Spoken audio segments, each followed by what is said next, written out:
먼저 본문의 말씀 함께 읽도록 하겠습니다. 시작. 사람에게 보이려고 그들 앞에서 너희 의를 행하지 않도록 주의하라. 그리하지 아니하면 하늘에 계신 너희 아버지께 상을 받지 못하느니라. 마태복음 6장 1절의 말씀입니다. 우리나라는 전 세계에서 영어를 가장 열심히 공부하는 나라 중 하나입니다. 초등학교 때부터 대학까지, 요즘엔 또 영유라고 영어 유치원에서부터 영어를 열심히 합니다. 그래서인지는 몰라도 요즘에는 영어를 또 잘하지만 아이러니하게도 길거리를 가다가 외국인이 다가와서 하이 하면 이렇게 뭔가 말을 하려고 하는 순간 입이 굳고 얼음이 됩니다. 머릿속은 하얘지고 입이 떨어지지 않게 되는 것이죠. 우리는 왜 그럴까요? 우리가 배운 건 사람과 대화하기 위한 언어가 아니라 정답을 맞추기 위한 시험 과목으로 영어를 공부했기 때문입니다. 그래서 수능철만 되면 원어민들이 수능에 나온 영어 문제를 풀었다가 이게 무슨 말이야 하면서 틀리는 영상이 화제가 됩니다. 그런 영상 한 번쯤 보신 적 있으실 겁니다. 우리는 이 영어 등급이라는 눈에 보이는 결과에 집착하느라 언어의 진짜 목표인 사람과의 소통, 이 관계의 수단으로서의 영어를 놓치는 것입니다. 이 성적 표현은 1등급이라고 결과가 찍혔을지는 몰라도 정작 본질인 외국인 친구를 사귈 수 있는 능력으로는 빵점인 것입니다. 신앙생활도 이와 똑같을 수 있습니다.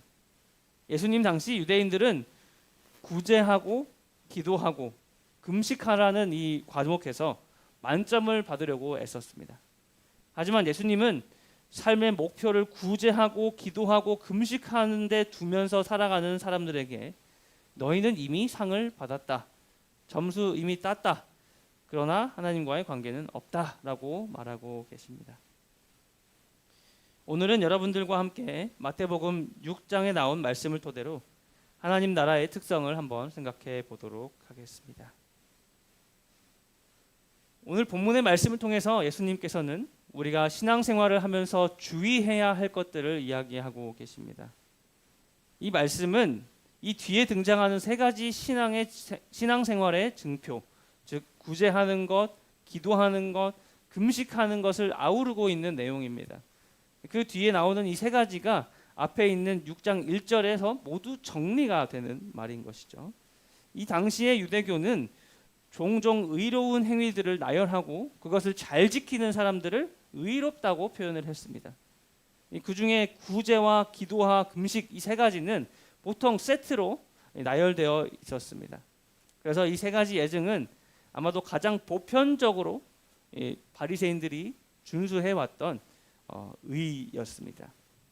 그렇기 때문에 굳이 우리가 이 세 가지를 집착하지 않고 일반적으로 우리 삶에, 우리 신앙생활에 적용할 수 있는 것입니다. 어쨌든지 간에 예수님께서는 어떤 의로운 행위를 하더라도 주의하지 않고 사람들에게 보이려고 하는 신앙만 하게 된다면 하늘에 계신 아버지 하나님에게 상을 받지 못한다고 경고를 하고 계시는 것입니다.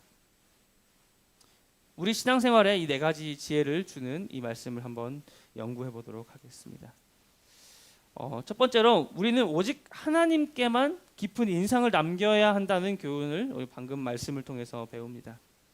예수님께서 의를 사람에게 보이려고 행하지 말고 라고 이야기를 하신 뒤에 구제, 기도, 금식이라는 세 가지 증표를 이야기하지만 우리는 하나님이 아니라 다른 사람들에게 좋은 인상을 남기기 위해 이 세 가지를 하는 경우를 볼 수 있습니다.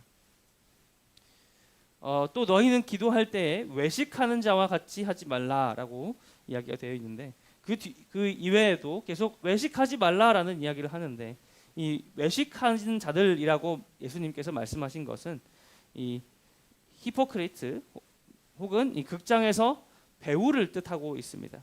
뭐뭐 하는 척을 하는 사람을 이야기하고 있는 것입니다.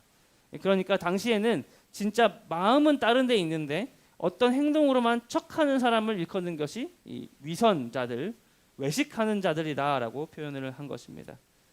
다른 사람들에게 칭찬받기 위해서 경건하게 행동하는 사람, 경건한 척하는 사람들을 표현하기 위해서 예수님께서 같은 단어를 쓴 것입니다. 사실 그 당시에 이런 척을 하는 사람들이 정말 흔했습니다. 당시 유대 지도자들이 영적으로 타락한 백성들을 보면 금식이 필요하겠구나라고 생각을 하고 금식을 선포할 때가 있었다고 합니다. 그때 어떤 사람들은 자기 자신이 그 금식이 필요하다고 생각하지는 않지만 누군가가 자신의 경건함을 의심할까 두려워서 금식을 지키지 않을 수 없어서 억지로 금식하는 사람들이 많이 있었습니다. 그래서 금식하는 척하는 사람들이 많았던 것이죠.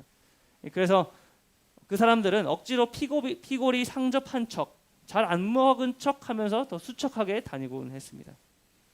금식은 하나님과 자신과의 관계를 점검하고 자신을 돌아보는 시간으로 선포된 것이지만 이 사람들과의 관계 속에서 금식하지 않음으로 생길 불이익을 두려워하기 때문에 그런 척을 했던 것입니다. 우리도 신앙생활하면서 하는 많은 일들이 나 자신과 하나님과의 관계가 아니라 다른 사람들과의 관계, 그리고 다른 사람들의 눈치를 볼 때가 있는 것 같습니다. 예수님은 오늘 본문의 말씀 속에서 진정한 경건이란 하나님께만 인상을 남기는 것이다 라고 이야기하고 계십니다. 진정한 경건이란 하나님께서 우리의 생각과 마음과 행위를 아신다는 이 인식을 하면서 하나님과의 관계만을 신경 쓰는 것을 이야기하고 있는 것입니다. 그렇다고 예수님께서 공적인 의를 행하지 말라고 하신 것은 아닙니다.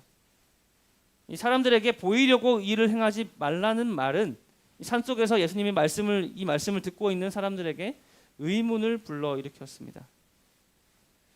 마태복음 5장 16절에 이렇게 기록되어 있거든요. 이같이 너희 빛을 사람 앞에 비치게 하여 그들로 너희 착한 행실을 보고 하늘에 계신 너희 아버지께 영광을 돌리게 하라. 이 말씀을 기억한 그 당시의 사람들이 이런 질문을 했을 것입니다.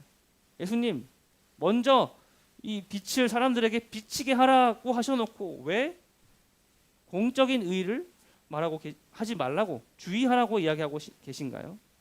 우리가 착한 행실을 하면 하늘에 계신 우리 아버지께서 영광을 받게 될 거잖아요. 사람들 앞에서 착한 행실을 하지 않으면 어떻게 그들이 우리는커녕 하나님께 영광을 돌릴 수 있을까요? 어쨌든 말씀하신 것처럼 우리도 사람들 앞에 빛이 되어서 빛이 되어야 되는 거잖아요. 예수님도 말씀하신 것처럼 이 빛을 등경 위에 두어야 하는 거잖아요. 이런 질문을 했을 것입니다. 이 공적인 의를 행하는 것은 어쩔 수 없이 사람들에게 주목을 끌 것이고 사람들은 선행을 하는 사람들에게 관심을 갖고 그에게 영광을 돌리기 마련입니다. 그래서 예수님께서는 6장 1절에서 사람들에게 보이려고 그들 앞에서 너희의 의를 행하지 말라고 하시면서 타인에게 깊은 인상을 남기려는 우리의 죄된 욕망을 빛이 되는 것으로 정당하기 쉬우니까 그렇지 하지 말라고 경고를 하고 계시는 것입니다. 그러니까 우리의 동기를 되돌아보라고 말씀하고 계신 것이죠. 6장 1절의 말은 다가올 하나님의 나라를 생각하면서 지금 살고 있는 남에게 좋은 인상을 남기려고 하는 이 마음에서 돌이켜서 살라고 하고 있는 것입니다. 회개해서 하나님의 평가에 더 깊은 관심을 둘 것을 이야기하고 있습니다. 예수님께서 스스로 반대되는 말을 하는 게 아니라 공적인 일을 행하지 말라는 것이 아니라 그때 빠지기 쉬운 죄, 다른 사람들을 위한 의를 행하는 것을 주의하라는 것을 말하고 있는 것이죠. 세 번째로 같은 말씀에서 우리는 예수님께서 하나님을 기쁘게 하려고 선을 행하는 자들에게 영원한 상급을 약속하신다는 것을 우리가 배울 수 있습니다. 예수님은 우리가 행한 모든 일에는 반드시 보상이 따른다고 이야기하고 계십니다. 그 중요한 것은 누구에게 받을 것이냐, 언제 받을 것이냐, 뭘 받을 것이냐가 다를 뿐입니다. 성경은 하나님께서 우리에게 상을 주실 때 단순히 선물을 주신다고 하지 않으시고 뭐라고 해요? 갚으신다고 이 표현을 하고 있습니다.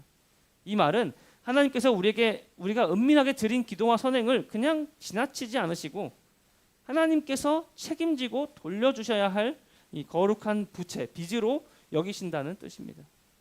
우리가 사람의 눈치를 보지 않고 오직 하나님과의 관계에 집중할 때 하나님은 그 중심을 보시고 당신의 능력과 은혜로 정확하게, 아니 그것보다 우리가 생각한 것보다 더 넘치도록 갚아주신다라는 말씀입니다.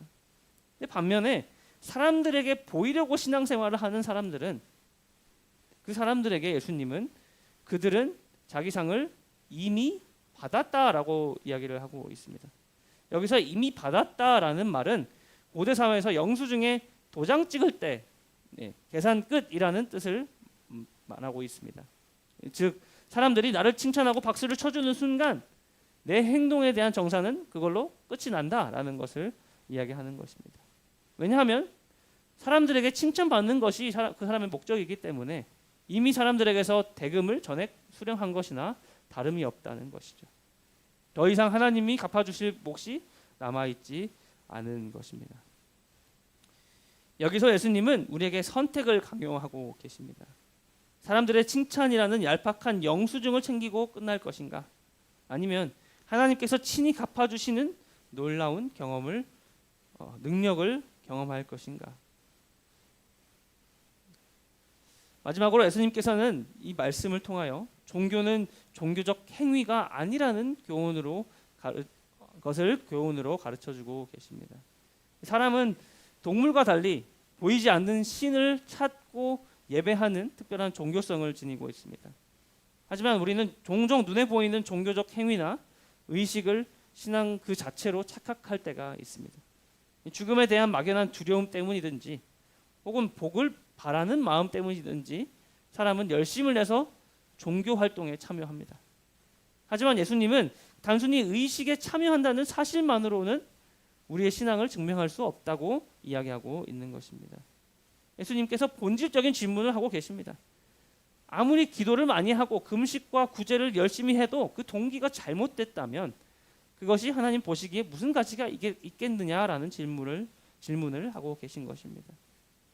만약에 마음 없는 종교 행위가 신앙의 척도라면 예수님을 믿지 않으면서도 도덕적으로 선하게 사는 사람들과 우리가 다를 바가 무엇인가?